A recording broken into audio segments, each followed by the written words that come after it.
ძალიან საინტერესო ეგზოტიკური კულტურა ხელოვნება შეიძლება ასე ვთქვათ. საჭიროა მონდომება, შრომის მოყვარეობა, ოქროს ხელები, ფანტაზია, ფერადი ქაღალდები, მაკრატელი და წებო. სულ ეს არის.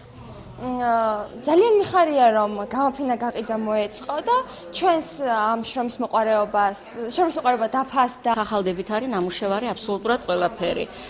კვილინგი ორიგამია ძირითადად და წვნა. ამაზე ვმუშაობთ ერთი წელია თითქმის. და ეხლა არის ერთგვარი შეჯამება. ძალიან დიდი ენთუზიაზმით ჩაერთენ ბავშვებმა ამ პროცესში და რაც ყოველ შემთხვევაში აქვთ სურვილი რომ გავაგრძელოთ კიდე.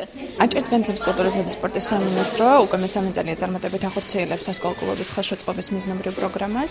2013 წელს ამ პროგრამის ფარგლებში დაფინანსება მოიპოვა 13 საჯარო სკოლის კლუბის პროექტმა. ერთ-ერთი გამარჯვებული კლუბი გახავთ მერვე საჯარო სკოლის კლუბი Art Time, რომელიც აერთიანებს 20 მოსწავლეს. ისინი სწავლობენ კვილინგისა და ორიგამის ტექნოლოგიებს.